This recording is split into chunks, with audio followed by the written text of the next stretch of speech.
There we are, we're on live. So welcome everyone. I've got Matt Soltys here and we're just having a catch up, but I also want to interview Matt today.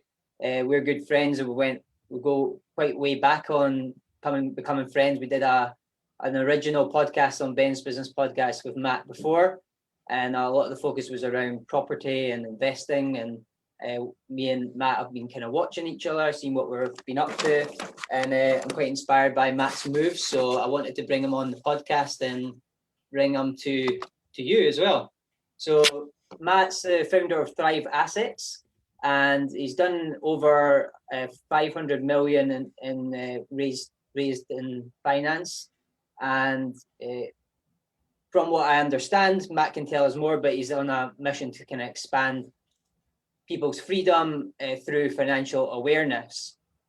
So there's a brief summary of what Matt's about. But Matt, would you like to maybe dive deeper into that and explain what you're all about and what we can learn from you?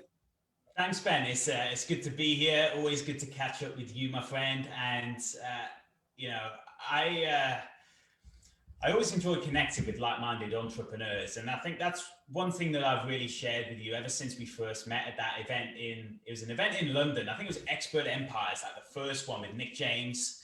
Yeah, where we met back in, I think it was May 2017. So coming up to 4 years now, and it's been a pretty crazy journey, I think, for both of us since then. And that was really my second month. I think that was my second month in business now I think back. My journey, for those who don't know me, I'm Matt Soltys, founder of Thrive Assets, like Ben said, and real estate investor, providing upgraded accommodation for primarily young professionals and entrepreneurs. And I also help coach and mentor entrepreneurs and get into that 7+ figure net asset level, which is a journey, that I started out ultimately in the city of London. That's where my career began, working on the floors of investment banking, because ultimately, for me, it was always this journey of trying to understand the truth about money. And for people listening in today, maybe you're feeling similarly quite overwhelmed in this world that we're in right now, and especially the financial world that we're in, the disruption that we're in right now. And you're looking for the truth around money and how you can make more, multiply more, and ultimately step into what you're worth. And for me, the three pillars of money and wealth creation are really money, wealth, and worth. And as my mentor Richie Dolan says, is you can't have one without the other, right? With money, wealth, and worth, if you think about the lottery winners, the reason they lose that money is because they haven't got the self-worth required to keep it. And they haven't got the wealth, they haven't got the assets base, they haven't got the actual things which contribute to others whilst also expanding their meaning in the world, which is the way I look at assets. For example, properties. You're contributing to society by providing homes for people. You receive value in exchange for that, and that creates an asset. And so think about those three pillars: money, wealth, and worth. And for me, I started my journey in the city of London because I was just confused, trying to figure out what it was that all these super successful were doing that I was clearly missing out on, and that my parents were missing out on, who had worked so hard all of my life. And maybe a lot of people here relate to the fact that working hard does not equate to how much income you make. Working hard is actually more about working strategically and working effectively if you want to get results on the things that matter the most. And when I was in the investment banking world, I really realized how these people, they were all normal people, but they were focused on different things. They were focused on multi-million, multi-billion dollar transactions. And suddenly getting exposed to that environment woke me up to the truth about money and how it's really about how we focus our energy and get into the right environments, the right rooms where our thermostat increases. And so I went on this journey, as I said, in investment banking before then, working for a fund management team in private equity, a team of about 50 people. And we were managing over $20 billion of assets at the time that we had under management across Europe in real estate and infrastructure. And that really taught me more about investing and how to multiply money and how to help pension fund holders, get a sustainable return in the markets. And from there, that's when I decided, right, time is now, let's leave the city and let's go and actually build my own creation on this planet. And I think that's what we're all driven to as entrepreneurs, is to build wealth, but build wealth consciously and with a clear purpose and a clear mission. as we're the only crazy people really on the planet who are willing to trade, a 40-hour week for 100, 110, 120-hour weeks and still maintain enthusiasm as we're doing it. Yeah. Yeah, really interesting. I like what you said about like kind of lottery winners and why, like, your reasoning of why they end up losing it because of the lack of worth. And it's definitely something we all have to work on, and increasing that side of that area before we run into a lot of money. If something works with money and you don't, like you talked about thermostat, and just so people that haven't heard about the thermostat ideas, like that's like the wealth thermostat of expanding our what we can receive in our life and keep and feel worthy of, and feel like we're valuable enough to keep it and receive it. Otherwise we just kind of reject ourselves and lose it all. Yeah. Well, that's exactly it, Ben. If we think about it, most people who I speak to in business and in life, they're all like, show me the one thing that will make me a lot of money. and the challenge with that mindset, think about it, everyone's always looking for the golden nugget, the piece of information that's going to make them a load of money. They're looking for the shiny object. But the problem is that what people don't want to do is the actual mindset work, the actual deep work on themselves to attract that which they want. And so often we're going around this rat race we're on the track of attainment. We're trying to get money, so attain money and then be fulfilled. And this is why money doesn't equal happiness, but it does solve a lot of problems, is because they're on two different separate tracks. Fulfillment and attainment are two separate things. And you cannot run around the racetrack of attainment, if you're trying to chase fulfillment. They're two separate things. You're trying to catch, it's like the dogs that are trying to, the dog races, right? They're trying to catch the hare. The challenge is they never catch it, right? Because they're chasing the wrong thing. And so when we're thinking about this and actually doing the work, until we raise that inner wealth thermostat and what we truly feel as our own internal value, we can make all the money that we want in our life. But if we don't have the right financial habits and the right value to really keep and multiply our money, we're just going to keep working hard, but with the wrong strategy. And this is what happens to a lot of us, right? We have that desire for more. We keep working harder, longer hours and everything else, but we don't actually have a plan to invest, to multiply our money. And also we don't value ourselves. So whenever we receive money, we self-sabotage ourselves and we lose it just as quickly as we gained it. Yeah. Yeah. And I've seen that like in my sort of maybe 11, maybe 12 years in business now. It doesn't happen overnight. Like there's never that overnight success. And people are listening probably heard that a million times, but like I really can see it because of my own journey. And you probably see it through your own journey, that it's progressive and gradual. It doesn't happen. If it happens overnight, you'll probably lose it overnight. Yeah, that's right. If we don't have the right systems and tools in place to keep it when it arrives, it's going to go as quickly as it arrives. So my biggest message to entrepreneurs out there is that if you don't have a sustainable plan to build a money-making machine alongside your main line of business, you're at risk. Because as soon as your business makes more money, you're going to lose the money. You're not going to know what to do with it. You're not going to have a plan. So people ask me, Matt, when should I learn how to invest? Or what should I do when I have some money in the bank? And I say, well, the first thing you need to do is you need to learn how to invest, have a plan of action, so that when the money arrives, you've got a plan as to how you can keep it and multiply it over time. And it's one of the biggest challenges we have as entrepreneurs. Typically, we're good. Successful entrepreneurs are very good at creating income. Yeah. Typically very poor at keeping it and at multiplying their wealth and at building that money-making machine outside of their main business that can weather the storm. And if we think back to COVID and what's happened, all of us who have been hit the hardest, we were relying on one source of income and we didn't have assets built up that were cash flowing regardless of the economy. And that's the beauty of having real wealth that cash flows over time and that multiplies over time, is that you can go and have fun and pursue your true purpose in business and take risks because you know that your back is covered by your assets, Yeah. And that's a good point I wanted to ask you today and to share with everyone that's listening. You brought up a ton of points I've just wrote down, and that's just like made this podcast impossible to finish, like, talk about all the areas I would love to talk about today. But to stick to my agenda I kind of had, which is always flexible. The part about kind of, if you were, this is like the question I had, and it is related to what you just said. So if you were someone who started from scratch, money wise and skill wise, what would you do? So that is the journey that I was on. I have never in my life, been born into money, had a big inheritance land on my lap.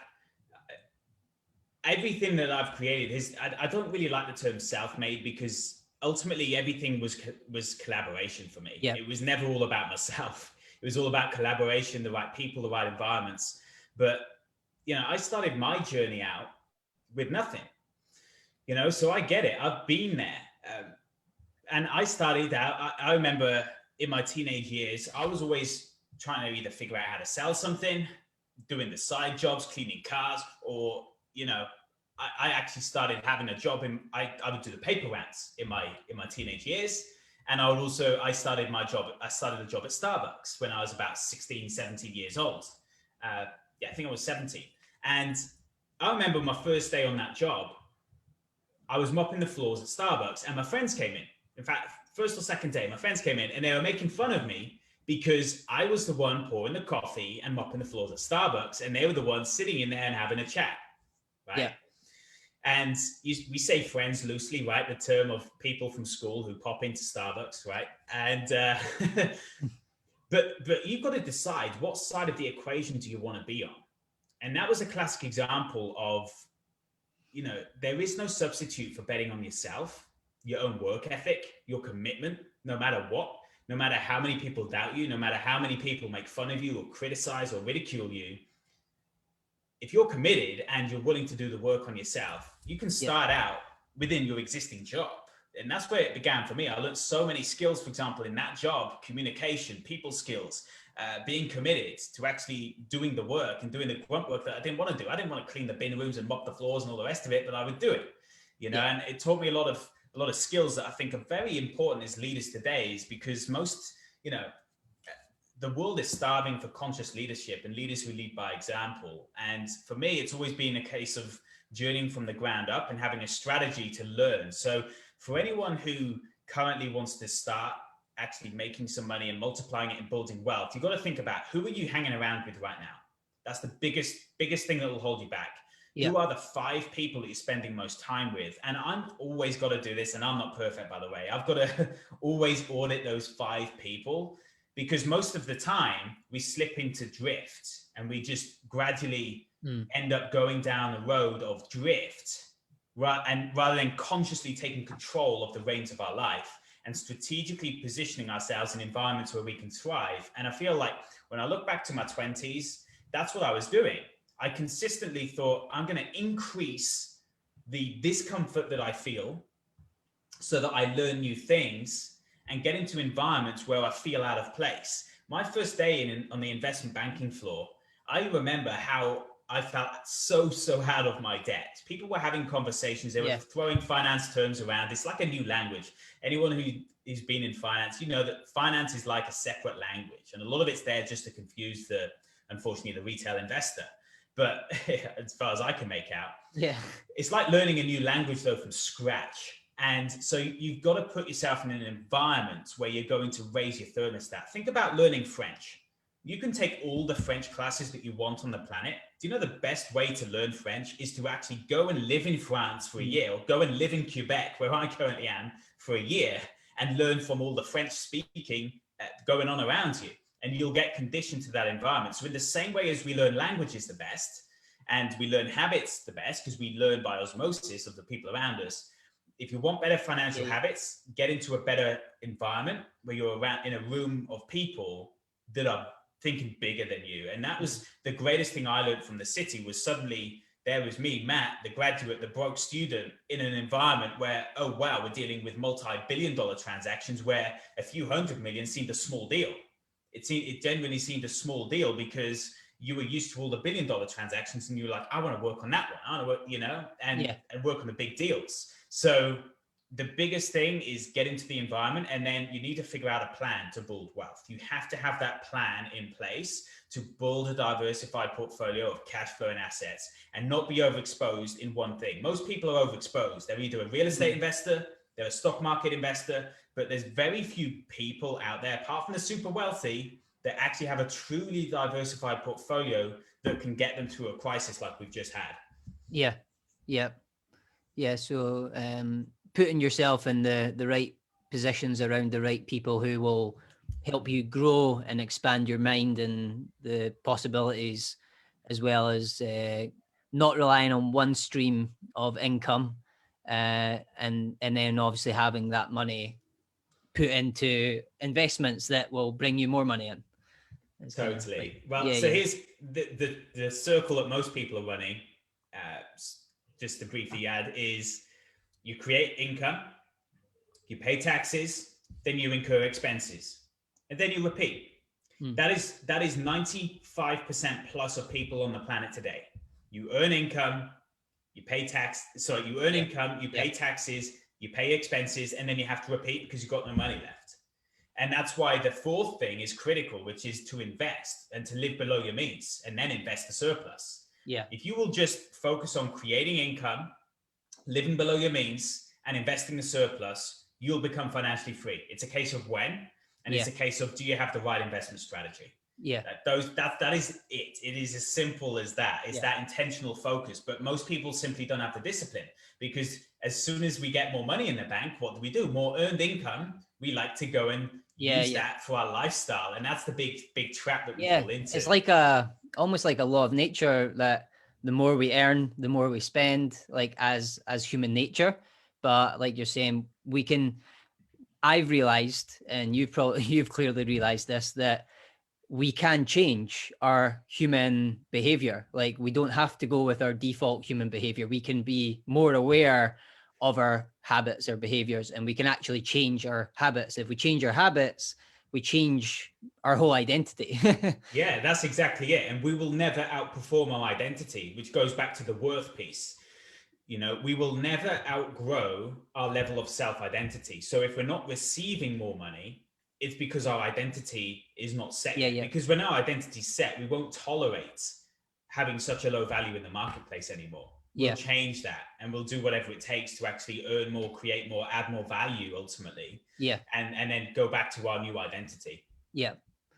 That's a really good point. So in terms of like where people, if, for example, someone's watching today, they've got some of that savings in their pot. They've listened to the first part of the advice. Now they've got the money and they've been told to diversify or to invest. Where should and how should they diversify? Briefly, I know that's a big topic. So when it comes to investing, what I've learned, and as other very, very wise, far wiser than, more successful than me investors say, is diversification is really the only free lunch when it comes to investing. Everything else is out of your control to a degree, but you can decide, you can choose to consciously diversify your assets and diversify your portfolio. And so the first step would be, okay, what are the options available? Where can I invest my money today?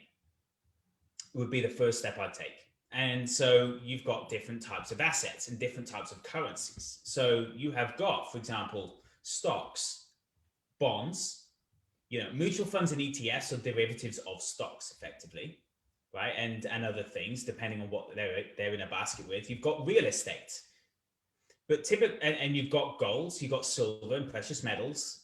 You've also got cryptocurrencies, which is effectively a new asset class that we're seeing born today, the digital asset class that we're seeing. You've also got foreign exchange, so fiat currencies, whether that's pounds, US dollars,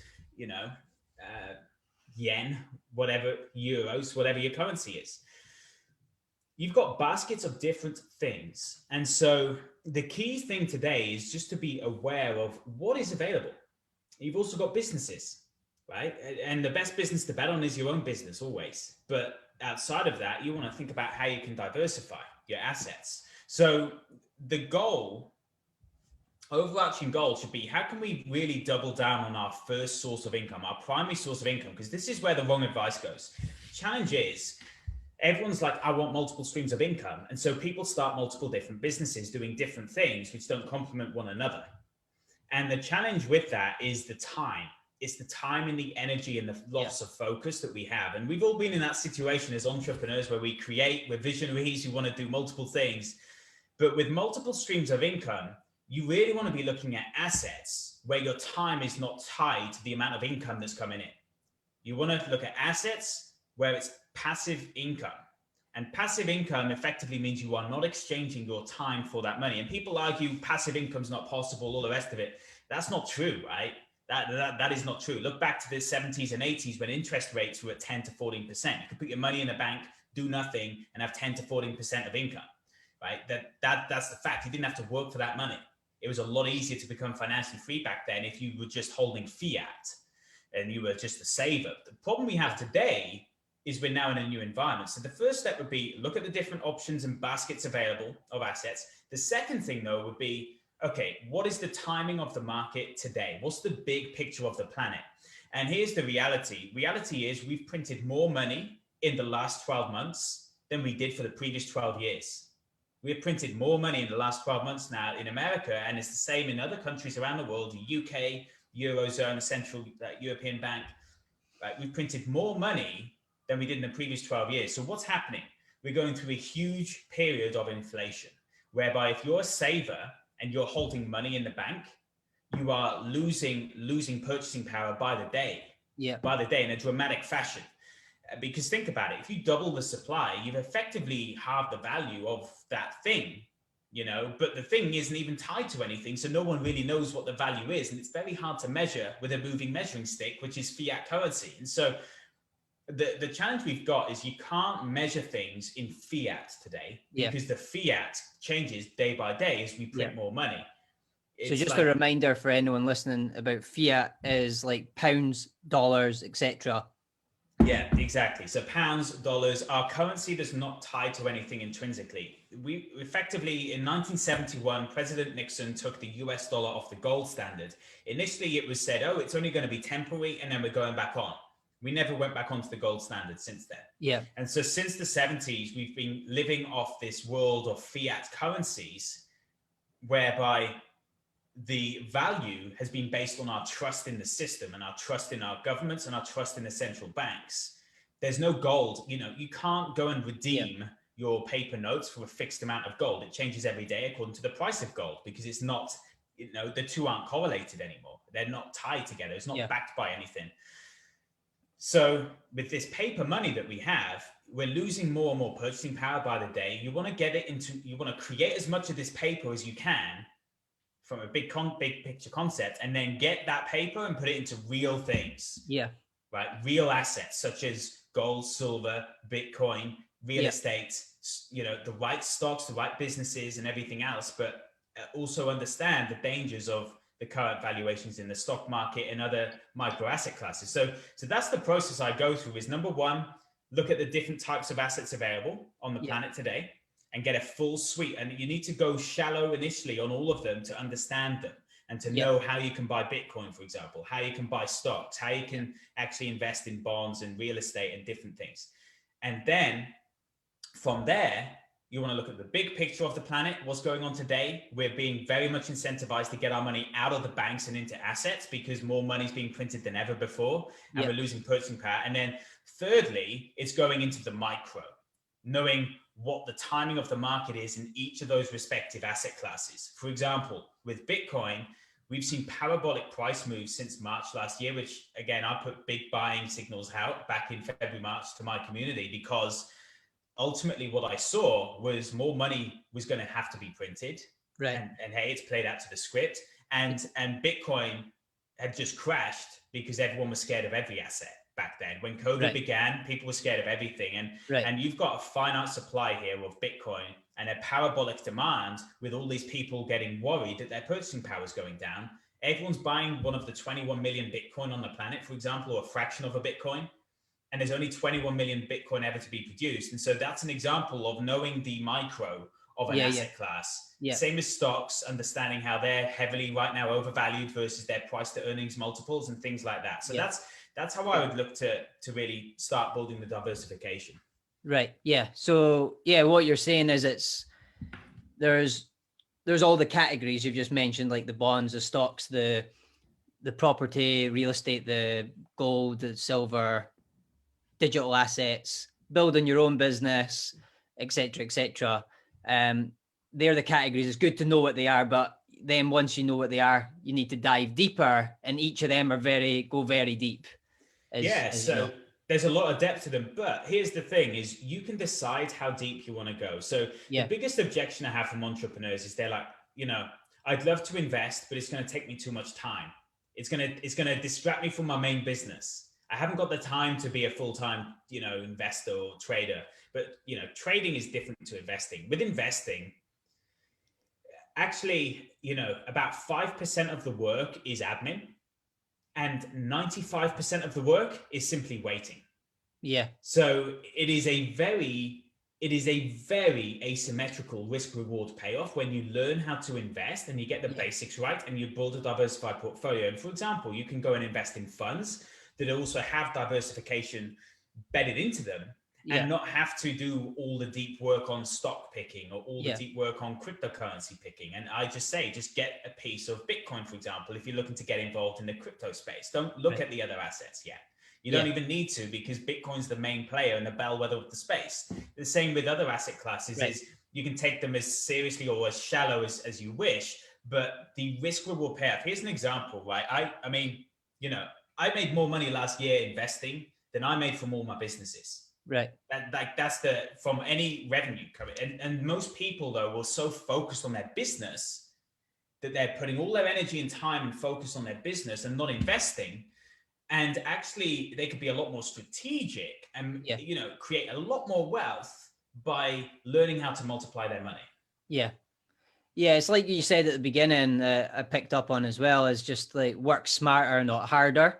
And like you say, the payoff, the work that you put in for investing and working smarter is learning, is education, through coaches, books, workshops, etc. Going to the conferences where we bumped into each other, and putting the time into education versus into like your nose to the grindstone, doing the working in the business, doing the busy stuff. And the payoff is like you say, if you can get the asset that pays you an income every month back to back for the rest of your life, then that payoff is a lot better than what you can do when you're working hard. Totally. And also when you pick an undervalued asset with a potential to explode due to parabolic demand, such as Bitcoin, such as Tesla stock that we've seen the last year, such as different niches. When you have the capacity to value invest, it is a skill that never leaves you. You learn how to spot the hidden gems, and that's how all the super wealthy create real lasting wealth. I mean, even if you look at Jeff Bezos, yes, he's blown up Amazon to astronomical amounts, but he invests in a lot of real estate. He invests in a lot of diversified currencies as well, because his business is global. So he's not just holding US dollars, he's holding baskets of currencies. And people don't think about this, but actually by having a global business, you are currency diversified when, say, the US dollar may crash versus something else, as it has the past year. It's crashed versus the pounds the last year. Look at the GBP to US dollar. The last 9 months, the pound has outperformed the US dollar, which is about time, by the way, because the pound had been dismal for about 5 years plus before, and we were all getting crippled in the UK. So it's about time that our pound did a bit better. But thankfully, I don't hold that many pounds. I don't hold many US dollars because I invest. I don't have that much liquidity into the cash, because I understand that it sits there. Money sits there. It gets bored, and I'll just, you want, the temptation's there to want to spend it. So I invest very heavily and ultimately live off my businesses and cash flow. right? Yeah. That's the goal, is you don't actually have to spend the money that is in your bank account because you've been earning it, right?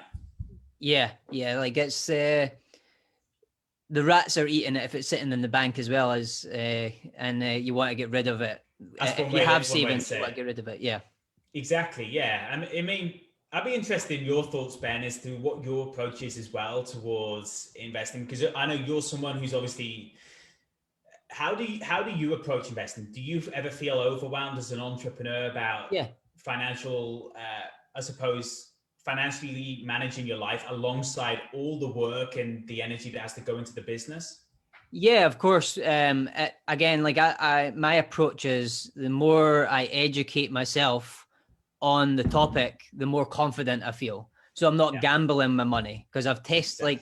I've tested in all the categories you mentioned of investing, and I've picked a few where I want to master, and the ones that I don't understand as well. The best thing I can do instead of just throwing my money into it is, like you're saying, take the Bitcoin of the cryptocurrencies and I put some money into Bitcoin.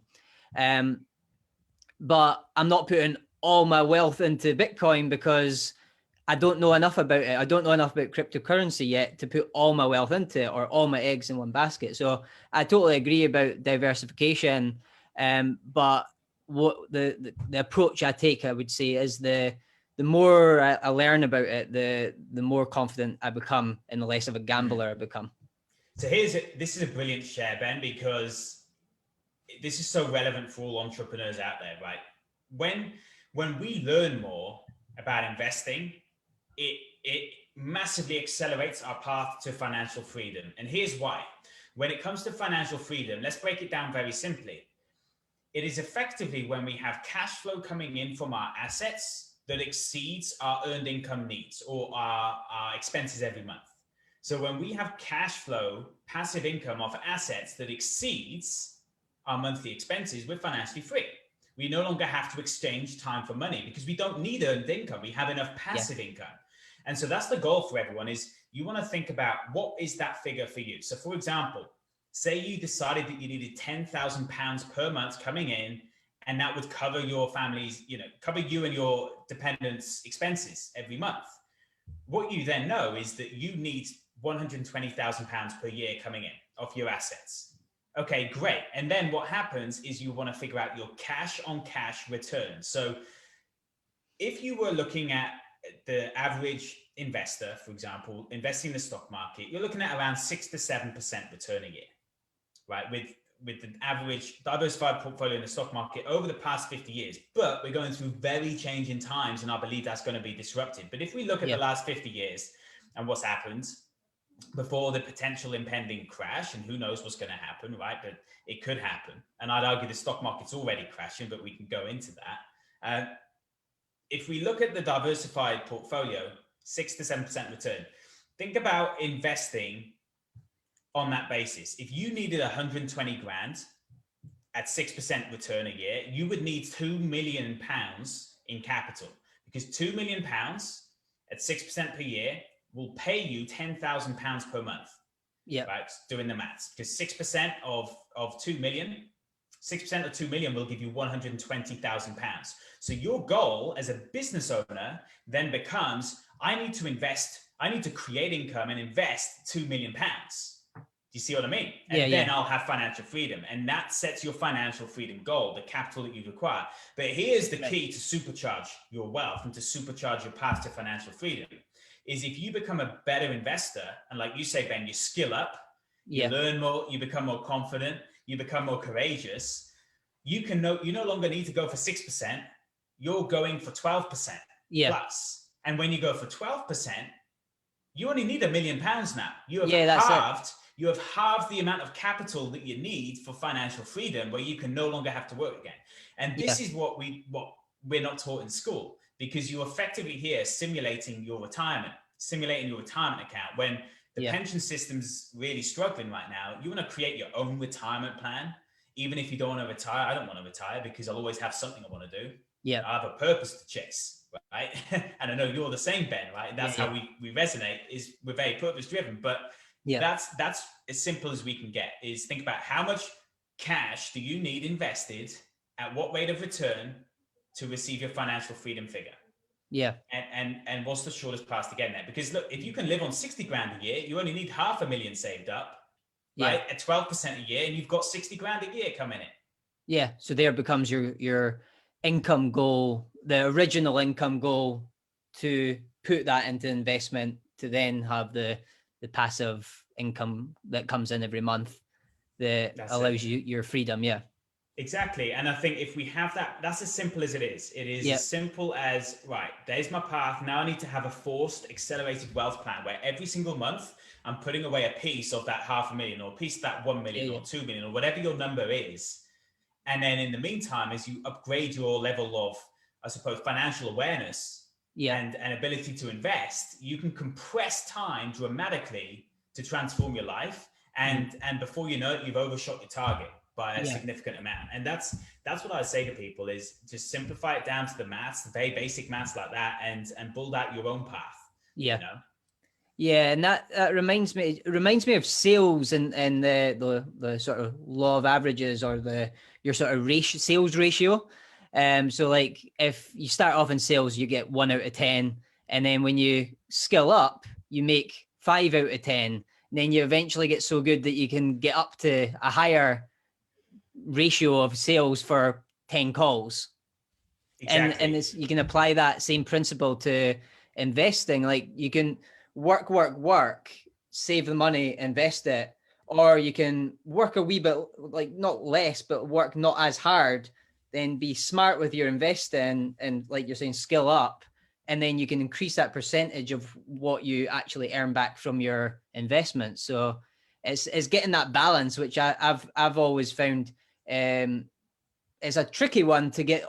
Like you asked me, having all these things, all these plates spinning at the same time, like where to put your time, and when you put your time there, the plate smashes and you have to go back and pick up those pieces. Well, that's exactly the entrepreneur's dilemma, right?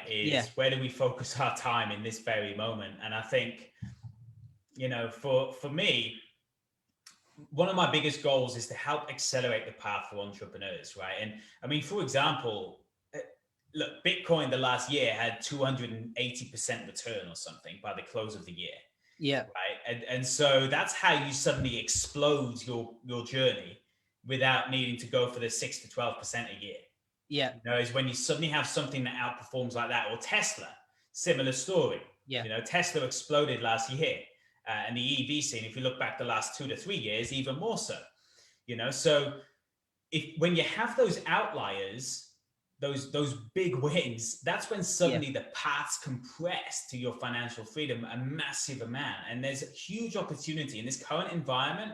I mean, it's ridiculous. I've never seen so many asymptotes, which is effectively an exponential curve. So look at Tesla, look at Bitcoin, look at all of these exponential trends, and how there's just so many things in the market right now which are saying something's going to change. Like we're going through a huge revolution right now, I believe, in terms of how we manage our money and how we take responsibility for our money and move to the digital ecosystem and store value.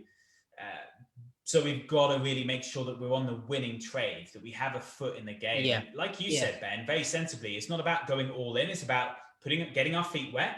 And then as we learn more, our confidence goes up, and then that's when our courage can kick in, because the way that we make courageous investment decisions is by what we know. Otherwise, it is gambling, like you say. Yeah. And like we had a discussion outside of this about, I was speaking to you about Bitcoin and like what we're investing into it. And like you kind of mentioned the idea of like 5% of our wealth if we don't know much about it. So like that gets your foot in the game, but you suggested like even less than that, like 1%, just dipping your toe in the water and like watch that go up. But if you put all your eggs in that basket and it just crashes, then you're back to square one. So Totally. you've got to take it one step at a time and educate yourself. You really have, yeah. And I mean, that's really one of my biggest goals, is to help more entrepreneurs to accelerate that path like you, Ben, because that's the thing is, this is what I live and breathe and have loved doing for the last decade. Everything investing and learning about this world of finance, whether it's been in my businesses or in the financial center that I worked in before over in London. I've been on this journey, and so I've learned so many things, and I've made so many mess ups in that time. But I just want to have many of us as possible win by getting into the right environment. So that's a lot of what I do now, and my goal for the year ahead is really help more entrepreneurs like us to build that money making machine and to spread financial awareness to more people. Because no matter how great you are at creating income, if you don't know how to invest as an entrepreneur, you are always going to have a ceiling on your true potential. Yeah. And the vast majority of entrepreneurs that I know that do invest are very overexposed to one thing, whether that's the stock market, because they have a financial advisor and they say, just put your money in stocks and a diversified portfolio of stocks, bonds, and mutual funds, like Robert Kiyosaki says, right? That's what everyone's told to do. But that's not really diversification. Yeah. Where's your real estate? Where's your Bitcoin? Where's your gold, your silver? Where's your other assets? Yeah. And so that's the biggest danger, is if you don't have any of an asset that grows 250% in a year, you've missed out on a huge amount of growth and a huge compression in your financial freedom. And so that's what I really want for people, is that accelerated path. And so that's a lot of what I do today, and my mission in helping more entrepreneurs, like you said at the start, Ben, to consciously build wealth together. Yeah. In terms of, we've talked a wee tiny bit about two things. So in terms of like staying, I think this is something you're really good at and admire about you, Matt, is that you're good at kind of staying ahead or on the curve, and kind of having that ability to see where we're heading, and sort of like futuristic thinking. And just like how can we do that? How can we kind of replicate that way of thinking? Great question, Ben. No, thanks for that. I think for me, a lot of that is simply experience, right? A lot of it, because the thing is, when you're obsessed about something, and I'm totally obsessed, but like, I know my lane. My lane is all things investing and managing our wealth, right? And building a portfolio of assets with strong growth potential. That's what I've done the last 10 years. That's my lane. But there's a lot of other things outside of my sphere that I'm really not clued up on. I'm totally out of my depth. I need to lean on other people, build a team, have other supporting staff, whatever it is, to help and guide me. But with looking around corners, for me, I feel that entrepreneurs, that is what we do. The biggest skill that we can have in creating tremendous wealth is that ability to look around corners, at where skates to where the puck is going, as Wayne Gretzky says, right? Skate to where the puck is going, not to where the puck is. Don't wait for the puck to come to you. Skate to where the puck is going. And that's one of my greatest business philosophies, is always trying to find disruptive trends, staying ahead of the curve, looking at data, understanding how to interpret investment themes and trends. And so for me, a lot of that just comes from the environments that I've placed myself in, and by osmosis of being around such amazing thought leaders in the space that they operate, and working with influencers like Grant Cardone and other big business people who are investing day in, day out, to learn what their ethos is. And so the biggest suggestion that I'd have to people is get into a community of people where you can learn by osmosis. Like learn by proximity the different ideas within that group, and that's really where it comes from, is getting into these networks, paying to play, making sure I'm around the right people, and just learning on the ground. There's no substitute for actually investing yourself and being burnt along the way. I've lost money a lot of times. I've made money a lot of times, right? And thankfully, more than often, I've made a lot of money, right? But the problem is, most people give up when they fail. But when we just learn and grow from that, suddenly our future predictability gets so much better. And that's how we can start looking around corners more, because you're like, I've seen this trend before. I recognize this. And so it just, that's where a lot of it's bedded into, I suppose, is my own investment ethos, which is only formed by experience. And I get a lot of things wrong as well as right. But typically, I mean, at least the last year or so, they've been very much, I've been very happy with a lot of the decisions that I made back then. Yeah, so that takes one thing I've picked up there as well, is it takes courage to gain that type of experience as well. So like, I think an extra point for other people listening is the fact that if you don't actually try, you'll never actually build experience and that muscle of courage to take a kind of bet on yourself as well.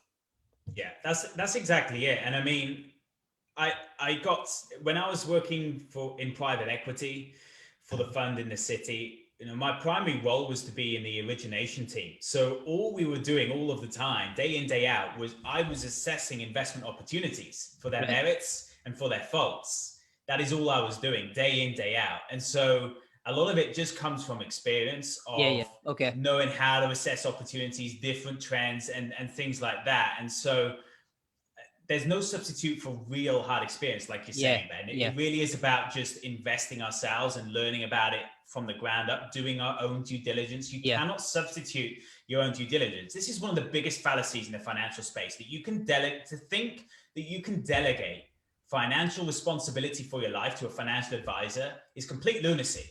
It is completely and utterly false. Because who's going to look after your own money with the same custody and sense of responsibility as yourself? Yeah. Is it going to be a fund manager who gets paid a percentage of your portfolio, even if they lose your money?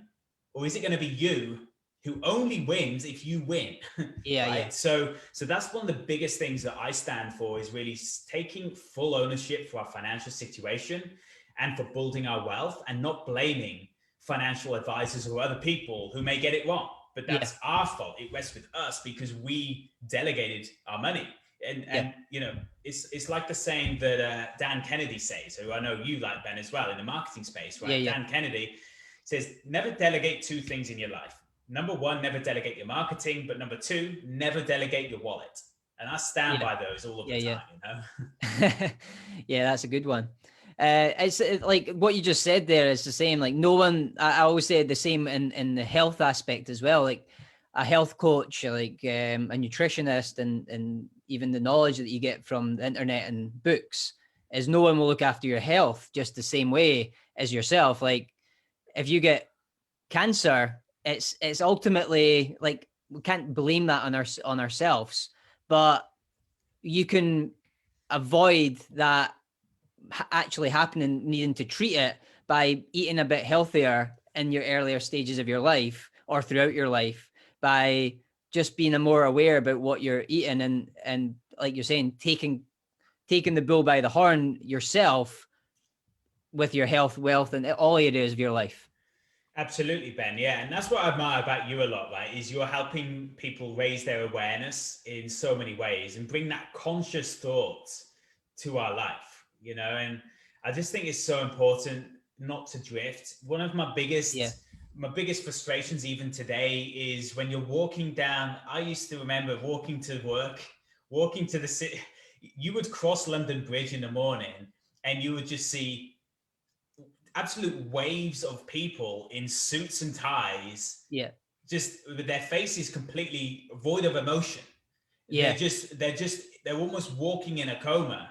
Yeah. Doing a job that they hate and not waking up to doing something that they truly love, that's truly aligned with themselves, and actually taking conscious ownership for their financial life as well. And typically I learned in the financial space that a lot of the investment bankers, right, they're very good at managing other people's money and deal making, all the rest of it, but they're very, very bad when it comes to their own personal finances and the management of their money, because they spend all their own income. They're the ones who go out and party hard and buy the nice cars and all the rest of it, right? But at the end of the day, they have nothing to show for it. And that's why they're all working 100+ hour weeks into their 40s and 50s without building financial freedom. And we just did the maths earlier on this call. It's not hard to create financial freedom if you have the right financial habits. It's just that most of us have the wrong habits and we don't have a game plan for getting there, Yeah. No, that's a really good point. Actually, it made me sparked an emotion I had when I got when it clicked for me about what financial planning is, and it's so simple, like you say. It's a not. It doesn't even need to be a habit. It can be a system, and once you have that system in place, it's natural. It just happens, and you become wealthy over time. That is the goal. We want to remove our emotion. When it comes to investing, emotion is the enemy. Emotion will always lose us money, but that's how most people invest/speculate, right? Or gamble. they go to the casino, they get emotional, they buy a stock when it's going up and all their friends are talking about it. You need to buy Tesla, you need to buy this, you need to buy Bitcoin. And then the price suddenly corrects and then they sell because they're scared. Yeah. And yeah, so yeah, yeah. the goal with emotion in the systems is you're bang on it, Ben. We've got to remove the emotion by having a logical based system that takes us out of that emotional state and into just the logic of, I'm going to do this right now. It's automated. It's systemized. It's a done deal. And that is the key to really successful investing and wealth creation, I believe, over time is just having that logical basis upon which we make decisions. Because if we're just relying on emotions, that's when we lose money. Because I guarantee if you just buy things not knowing what you're doing, such as you buy Bitcoin and you put too much money into it and you don't understand the long-term trend and how it's got very long-term, perspective to this thing, you're going to sell the first time that you see a 20% correction in the market, like we did a few weeks ago or a few days ago. And so that's the real thing we've got to have, is that logical investment thesis and also the logical systems in place so that, we don't rely on our own human emotional mind to make the decisions. In terms of Bitcoin itself, where do you think it's going in the next year to 5 years? Or two separate questions. Where do you think Bitcoin will be in a year for all those that are invested in it, that put money in a couple of months back and it went up and has come back down a bit? Where do you think it will be in a year?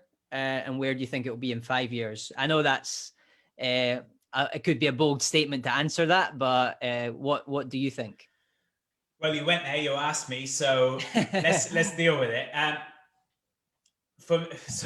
So when it comes to Bitcoin, the underlying fundamentals are this, right? We've only got a finite supply. We've got 21 million Bitcoin on the planet. 6 million of them or so have been lost in the past. 18.5 million of them are already minted out of the circulating supply in the future. And we're not going to finish minting them till the year 2140 or something like that, right? The final. And so already there's not much Bitcoin left in the system in terms of being minted and also in terms of availability right now, because there's only really probably a circulating supply of around 13.5 million when you realize 6 million or so have been lost, if not more. And on wallets and places that people have lost through people losing their passwords? Yeah. Absolutely. So in the early days, it was a lot harder to store and to manage it. And also people didn't think it would amount to anything. So people were using it a bit like play money, right? A bit like a gift card. You wouldn't really think about it twice, right? And I remember I first found Bitcoin in 2011 and I was trading it in the CAD labs when it was about 40. It went from $40. It went from 40 to, I think it was $150 at the time, in 2011, 2012. And back then, we just didn't know what we were doing. So my mate and I, Alex and I, we were just trading it and having some fun, trying to figure this thing out. And Alex actually went to be a trader in the city after university, which is fine. We're the two from our engineering degree who went into finance. But we were both just playing around with it. But now, clearly, it's worth a lot more money. And there's a different utility to it, which is this. There's only so much of it that'll ever be supplied. The code has never been fundamentally broken ever in this 12 years history. And this is the hardest form of money that we've ever created. You cannot manipulate it. The governments can't print more of it. No one can print more of it. And it's decentralized, which means there's this unique brand and network effect, which almost makes it unstoppable, like the COVID virus. It spreads like a virus. It spreads by contagion, because the more and more people that come into the network that buy Bitcoin, the more the network is supporting itself, and the ecosystem grows organically like a fungus that's growing out of control, or like a virus that's growing out of control. And this is this is almost the rays of human consciousness that we've not really got our heads around yet. But when we realize that basically it's spreading out of control, governments can't stop it. There's this inevitability about it. Yes, it will be regulated, but I believe we're going to come together and really synchronize the system, because the regulators know that if they banned it, for example, in the UK, and there's all of this fear, uncertainty, doubt that the Bank of England keep putting out right now, which is quite funny. The Eurozone and the USA, if these areas banned Bitcoin, what they're going to do is they're going to cripple their own economy. And you're going to see a country like Iran, which is already looking to get Bitcoin on their central bank balance sheets. You're going to see countries like Iran and the more open and disruptive nations become the wealthiest nations on the planet, because they're going to be the ones who adopt the Bitcoin standard. before Right. anybody else. And so what we're seeing is this parabolic demand curve with people losing purchasing power each and every day, Yeah. and more people wanting to get out of their paper fiat, their dirty currency that's losing value, and into a fixed supply currency in the form of Bitcoin. Yeah. That is growing in terms of demand by the day, and is currently only about 1% global adoption, 1 to 1.5%. I believe there's well less than 1% of people on the planet today that have even one Bitcoin. I mean, if you do the maths, there's a maximum of 21 million people that could ever have one Bitcoin, which is a lot less actually, because there's only 6 million that have been lost. There's about 13.5 million estimated in circulation. So there's only about 13.5 million people that will ever have at least one Bitcoin, if you do the maths. Yeah. And there's 7.8 billion people on the planet. 3 billion don't even have the internet today, which means 3 billion can't even have a bank account, let alone have any Bitcoin today. Because they're just storing cash, they don't have a bank account. So the world's going through a massive financial transition, and Elon Musk is going to accelerate a lot of this with new green energy sources, which will support the likes of cryptocurrency mining, but also Starlink and satellites and Wi-Fi, low latency Wi-Fi covering the whole planet so that everyone has the internet. And so in terms of price predictions, it's very tough because this is a parabolic growth curve that we're on in terms of adoption, from 1% of global adoption right now to a huge potential user base. I mean, this could eat up a lot of the financial assets of the planet. If Bitcoin becomes the new store of value, new base layer currency to the system, then it could eat up so much of financial assets today. I mean, if you're looking at total global financial assets today, I think we're around 400 to 500 trillion in total financial assets today. Gold, for example, is around $10 trillion in terms of its value today. Yeah. Right? The current gold as an asset class. Bitcoin is not even 1 trillion yet. It's about, I think when I last checked, it's about 680 billion. Yeah. When I last checked. Maybe, but so Bitcoin in itself, the crypto market went over $1 trillion, but Bitcoin itself isn't over $1 trillion. And so there's a 10x growth potential just to get to gold's market cap. And so when I'm looking at future price predictions, I'm looking at the price relative to other assets. And so when I'm looking at Bitcoin, I'm seeing gold is 10x more. So Bitcoin can easily 10x from where it is right now. Yeah. It's more like 15x, I think, to get to 10 trillion where gold currently is. And what if gold grows as well? It's going to have to catch, and that's just gold. What if this eats more and more financial assets? So 10x from here, I mean, it could easily go to $500,000 plus in the next, I mean, I don't know. Who knows how long it could take? But I mean, I predict that we will see a day where we've got $1 million plus Bitcoin. I think that the price on this is effectively limitless because the thing is, we're measuring it with a fake measuring stick because we keep printing more money. And as we inflate more, the price can keep going up, but it just means that the purchasing power of the currency, the fiat, is going down. So that's the challenge that I have. Is it's just making sure that our mind's right, that we're seeing it's also with the devaluation of our currency when Bitcoin's going up in price. Yeah. Very interesting. I mean, just to say the price, sorry, Ben, to cut you off, but the price, in terms of where it could be 5 years' time, the price trajectory is infinite because we don't know. It depends how much money we print. If we print more money, Bitcoin could go to $10 million. But I mean, will that happen in the next 5 years? It could.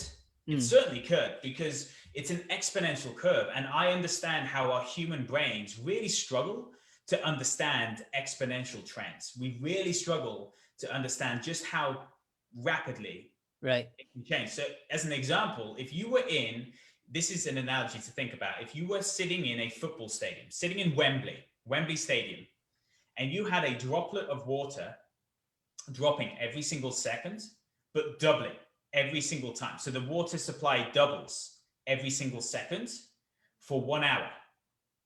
And you keep doubling the water droplet. So second one, you have 1 water droplet, then you have 2 water droplets, then you have 4 water, and you kept on flooding the stadium from that start. I believe you would get to about, I need to check the maths on this, right? But you get to some crazy sort of figure like 15 seconds left of the hour. And the stadium is, there's barely a puddle. There's barely a puddle on the pitch. And then suddenly in that last 15 seconds, you see the whole stadium fill up with water. And if you're on the top seat of the top tier, you're now soaked in water, underwater. And so that's the nature of an exponential trend. It's very gradual, very gradual, very gradual. Then boom, suddenly you see the shift. And I feel like that's what we're going through now, is this shift that we're underestimating. You know? Yeah, and that's a really good example, kind of visual of what it can look like. I've heard of, like, I guess that's same as the compound effect and the Fibonacci sequence of how things exponentially grow at a certain point. There's like a tipping point. That's exactly it. So it's just like the compound effect. I think, isn't it would you rather $1 million in your bank account right now? Or would you rather a penny that doubles every day for 30 days? And I believe if you go for the penny, it's worth about, I can't remember the maths, I need to do it again, but it's 8 or 9 million, something like that. Yeah. It's a lot more than taking $1 million in your bank account right now. Yeah. So we should hold on to our HODL onto our Bitcoin. Yes, hold on, don't lose it. Exactly. Don't let go, actually, is what it means. But yeah, my view of Bitcoin is, it's not financial advice, but my own investment opinion is that this thing's got a lot of legs to go. It's the hardest form of money that we've ever created. Could it go to zero? Well, the thing with Bitcoin is it kind of is all or nothing in terms of currency wars, right? But it's somewhat already won. It's already got such a strong market cap that the network effect, it really cannot be destroyed. There's too many massive fans of Bitcoin now for it to just die out.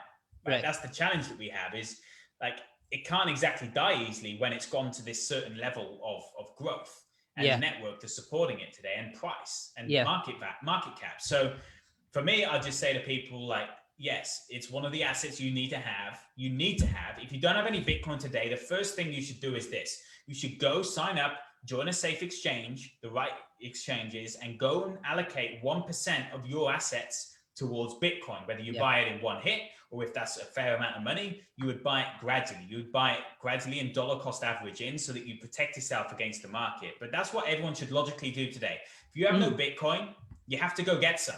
Get your foot wet, get your feet in the water. And hey, you just need to take like an effort position, right? I like to look at it about, it's just take something that doesn't matter to you.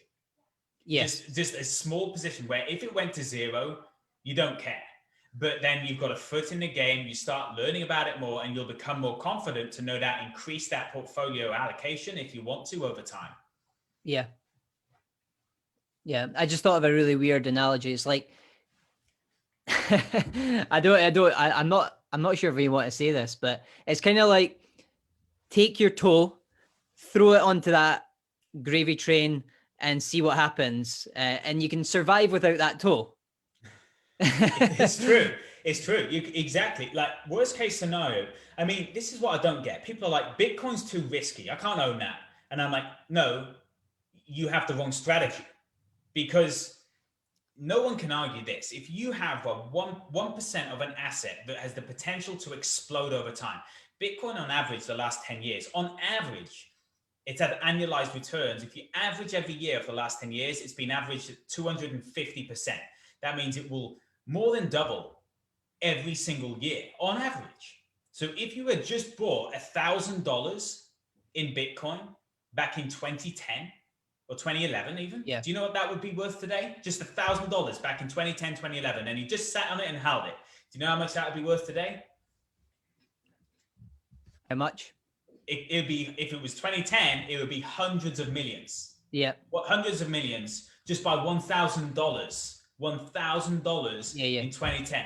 So you can't. It shows how real it is. It shows it. You cannot argue with using 1%. If you're not willing to put 1% into an explosive asset class that's growing and growing and is a store of value, and ultimately you look at the fundamentals and you believe in it even more, you've got the wrong strategy. And so those who say Bitcoin's too risky, I'm like, you're managing it with the wrong level of risk allocation, the wrong portfolio allocation. You manage risk by deciding what percentage of your overall portfolio and how much of your net worth goes into it.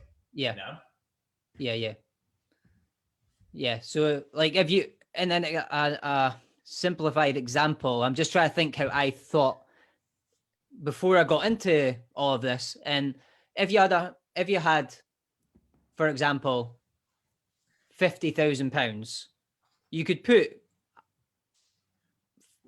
500 to 1,000 in, something in from all of that wealth, the £50,000, as a result, as an example. Totally. If you've got $50,000 in a bank right now, firstly, you've got to figure out a plan to invest that money, right? Whether it's going back into your business and into marketing and advertising and promotion, which I know, Ben, you're obviously an expert in as well, right? With your online marketing skills and knowledge. Or whether you want to draw out profits, or if it's already in your personal name, you pay taxes on it, you want to invest that money. And so absolutely, the last thing that I want to do is just sit on cash today. I mean, ideally, if you have your finances in order and you can afford to have 6 months of expenses covered in a bank account, then by all means, that's up to you if you want to do that, just to feel good about it and have that buffer there. And especially if you're running a business, it makes sense in a business. But in your personal name, you've got to decide, right? You've got to decide what you really need if you've got more money coming in into the future, and just take that position. Take that position. Like, what have you got to lose? You got everything to gain. $1,000 would have been a few $100 million today. It's money if you could just take an action. And so the biggest cost when it comes to investing, and it's great when you look at Bitcoin because it just shows this point so much because of its growth. The biggest cost is sitting on the sidelines. It always is. It's like, just have a small percent. And even if you had just 1% back then, that would have grown to become far bigger than the rest of your portfolio, you know? And yet if you'd have lost it, you'd have lost $1,000. Yeah. It's asymmetric. The risk reward payoff is totally asymmetric versus anything else in the marketplace. I mean, real estate. Here's another thing. People ask if the real estate market's crash, or when the real estate market's going to crash. And I argue it already has. It's all relative. It is all relative. I can buy a lot more real estate today with the same amount of Bitcoin that I'd had last year, because Bitcoin has massively outperformed real estate. Problem is, you're measuring real estate in fake currency, in fiat terms, in pounds, in US dollars. And so if you look at a chart of the average US house price priced in Bitcoin, it has fallen off a cliff. Because the goal here is you want to build that diversified portfolio. Yeah. And I love real estate, but I understand market timing and I understand portfolio allocation and how to really invest and build a diversified, protected portfolio. And so, like, for me, it's irresponsible if you're all in on one thing. And unfortunately, most people are. You've got to, like, diversification's a real thing to just avoid the threat of this crisis marketplace today and these exponential trends. Because if we're not on the exponential trends, we're unfortunately on an exponential cliff of the other asset that didn't perform as well as the other. Yeah, because that's where a lot of people, like, if everyone's moving on to that exponential trend, you're really actually just being left behind, even if you have a diversification in the things that aren't exploding. Totally, which is why true diversification also means true inclusion of the real assets. Right. So we are not diversified if all we have is stocks, bonds, mutual funds, ETFs. And that's most people's retirement accounts, by the way. Yeah. In fact, very few even have stocks. They just have paper assets, so derivatives of stocks, because that's what their financial advisors are led to believe, right? Typically. They're led to believe that you protect your clients by putting them in a basket of assets that they can't even understand and then charging a fee on it. You know, we're living in an era where the whole financial services industry is going to be so immensely disrupted for the better, because it's a transition of power from the big organizations, from the big banks, from the big institutions. I believe it's a revolution of power and trust back to the people. Back to where it belongs. And we are ultimately the best custodians of our wealth. And if there's one message that people can just take from this, is it's just, please commit to your own, taking full control of your own personal finances this year. It is going to be so key moving forwards. And this is the new world that we live in now, people. It is the new world, and you have a huge opportunity to build wealth if you have the right investment strategy. A quick question I've got on gold and silver. versus Bitcoin. Based on the growth of Bitcoin right now, and you said that gold is 10x of Bitcoin, in terms of purchasing, in terms of market cost. cap. So Yeah. no, so it's more in terms of the actual how much money there is in gold right now around the world. Yeah. Right. So Okay. yeah. And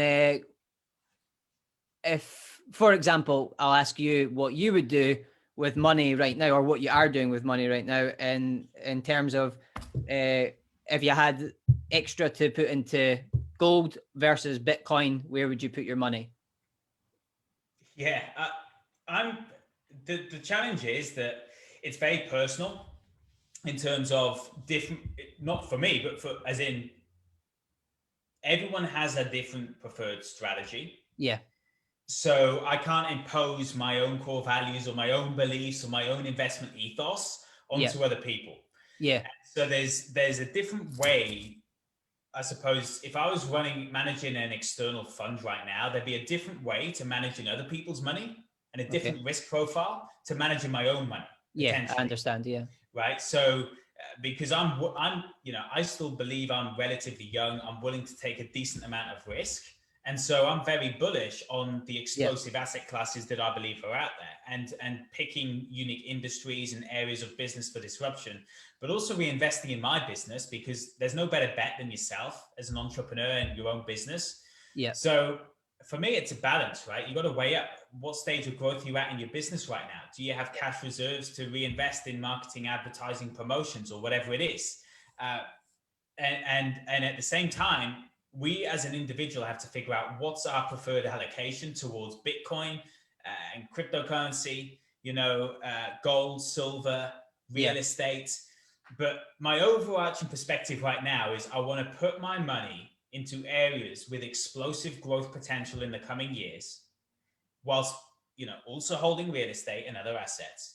But then once that capital really does increase and my portfolio allocation gets overweight in cryptos, for example, or in Tesla stock, or whatever it might be for you, people listening, then you take profits off the table and you reallocate it into something that makes more sense and something that meets the market timing if you want to. But right now, I mean, we haven't even really started the growth that's about to happen in cryptocurrencies and Bitcoin, I don't believe. The stock market for me is in a very dangerous territory right now, personally. And again, none of this is financial advice. This is my perspective as an investor. Yeah. So people have to make their own personally responsible decisions off the back of these ideas. But personally, with the stock market, nothing really makes sense right now. It's very... Are you meaning right now because of COVID, or? The reason things make no sense in the stock market is from a valuation perspective. So most people buy stocks because they think the price is going to go up. That's most people's mentality. And that's basically what's driving the prices up right now, are retail investors who have just had their paychecks from the government and their COVID support, and they've got more money to gamble in the stock market. And so they're putting it in the stock market, and the price keeps going up. But if you look at the multiples and the valuations of these companies, the price to earnings multiples and other ratios of these companies, it makes no sense. Right. Yeah. Because the price versus the earnings right now is so overweight. I mean, it's crazy. It is so overweight versus any normal environment. And so the reason is because of a pure valuation perspective, and someone like me who's been in the city just analyzing businesses and how to value them, I can't bring sense to the current market. It's like it's like aliens have landed on planet Earth, and this is strange. But what does feel similar is if we look right now at the current period of time versus the dot-com bubble, it feels like we're in a very similar period of time with a bunch of these disruptive tech stocks at such crazy lofty multiples that surely there has to be a return to the norm at some point. And I do feel that there's going to be a very sizable correction in the stock market this year, if not the next 18 months. The only thing that will stop it is if they print an absurd amount of additional stimulus that just keeps this stock market in this trend. But then don't forget, stocks are also down versus Bitcoin, right? And broad indices are also down versus gold and silver. And most of us are measuring the new all-time highs in a currency that's no longer as valuable as it was at the previous all-time high, right? So, for example, and that's an example of where we're using the wrong measuring stick. So everything for me with assets, it's all about relative value. Where's the fastest source? And that's why diversification is so key, because it's not about just how much pounds or dollar value do you have. It's about what assets do you have and what do they bring to the table versus the other things that you could exchange them for. Yeah. And so that's really the global way that I look at things, is if you can just capture a piece of the global economy and the overall economic growth of humanity as our population keeps rising, right? Then you're going to be good. But you've got to diversify in order to capture that, and just make sure that you're not trying to, outperform the market without diversification all the time. Yeah. Really, yeah, like that's a really good answer, because like you're saying, there's much more factors than meets the eye to the question. So yeah, that makes a lot. I think age is a very big factor, right? Age, risk appetite, amount of, I suppose, knowledge in a space, unique, some unique skill set or unique experience or ethos that someone can bring. For me, I'm very courageous when it comes to investing in something that I know. Yeah. And so when I know something well and I've done the work, that's when I can make bold moves and courageous moves. Yeah. Same thing with real estate. You have to be courageous to do real estate transactions, to get deals done. And so I think it's really down to someone's own desire as to how they want to invest. Do they want to do it remote with minimal time and effort? If so, you're probably going to be going for lower returns, lower expected returns. If you're an active investor and more involved and researching, learning, getting, and you're on the ground doing your own real estate deals as well, by all means, expect a higher return, right? It's like being the real estate developer versus being the armchair investor, just putting your money to work. Two different options, both of them investing in the same asset class. It's all about how you want to do it. Right. Yeah. You've mentioned obviously your experience a couple of times, and what was it? Analyzing the market. Is there, for people listening, is there any? Could you give a plan or an idea of how we could become better analysts of that? It's a good question. Yeah, it's a case of where do you start? Catch up with you. Yeah, so this is a really big part of what I'm looking to do for more people this year, right? Is to give people like you, Ben, and others in the entrepreneur space access to investment ideas and also data, information, insight that's normally reserved for the institutions, and democratizing it. That's my goal, is to bring the same ethos and thoughts and ideas and investment avenues that the super successful institutions have, and make them available for entrepreneurs, and really equalize the gap in terms of information and in terms of resources. So,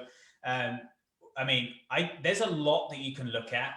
I'm someone who always looks at charts as well. I love looking at charts because they present a very clear story and picture when we look deeper behind the patterns. Yeah. Not as a trader, but as an investor. That's me. I'm always a long-term in my time horizons and my decisions, because I don't like timing the market. No one can time a market 100% of the time. No one.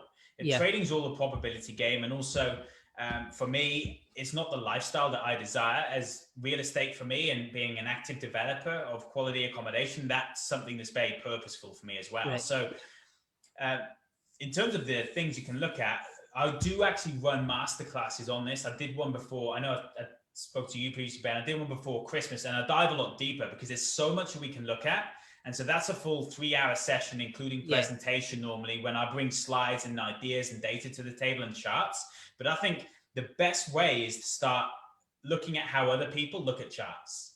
And that's one of the things that I try to bring to my masterclass all the time, is I show people, right, here's the charts. It's very visual experience, looking at the charts. This is what I can gauge from the current market sentiment.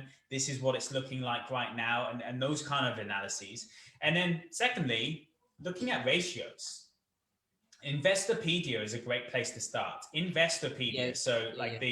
like the Wikipedia of investing.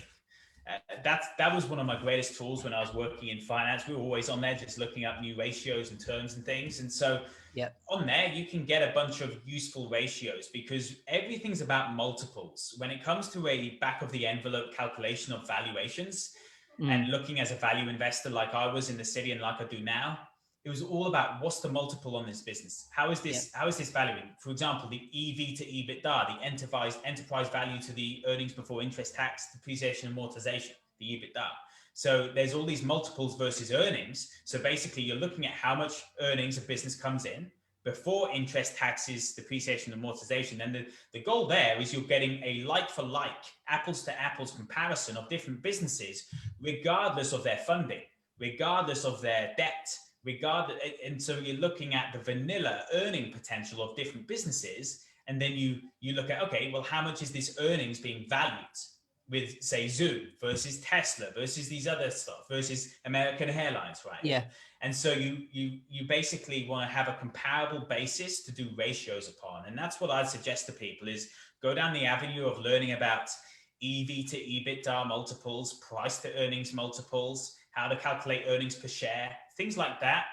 And that's when you can become a better, more informed investor and not just operate blind based on emotion, because that's what most people do. Most people just buy stocks in the hope they're going to keep going up. And a lot of people got lucky the past year. And a lot of people keep talking about it and about all the money that they've made in Tesla stock. But actually they were lucky because, you know, they just bought and it kept going up because we printed more money, you know? Right. Yeah. Yeah.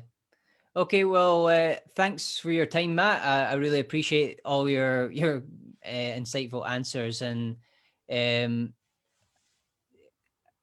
terms of like for people who are watching, where again you've talked about that your workshop. How can everyone find you on social media? Yeah, thanks, Ben. Thanks for having me. I always really enjoy these conversations that we have, and you're someone who really listens and asks great questions. And you know, I'd love to have you on, no doubt, at some point, having a chat from your perspective and what you're seeing in business too. Yeah. Okay. Mate. So I really appreciate this. If people want to connect to me, just send me a message on Facebook or Instagram. That's often the best way if you want my direct attention, or LinkedIn. I'm on there as well. I'm always checking my messages to maintain connection with my community and those others who I can serve. Also, I do have an ebook available. So if anyone in your audience wants access to the ebook, go hit my Instagram page. That's probably the best way. Or go to, let me just check what I think it's superwealthysecrets.com is the link in my Instagram bio. And you can go download my ebook. It's totally free and it's got 5 videos attached to it that you'll receive for the next 5 days. And it'll give you a more in-depth, I suppose, experience of what we've touched on today around how you can diversify, how the super wealthy that I've worked alongside look at investing, and how you can start making decisions with the right information for 2021. And, you know, if I can be of service to you, Ben, or your community in any way, you know, I've got your back. These coming year ahead, and let's make it a good one. Yeah. Thanks a lot, Matt. That's really helpful. I learned a lot myself, so I always appreciate a catch up with you. Appreciate it, Ben. I always learn from you as well. And every time you ask questions, you know, you get me.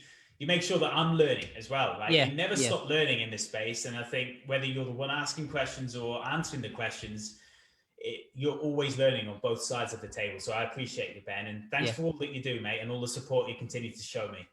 Yeah, thanks, Matt. I'm just gonna turn us off live here.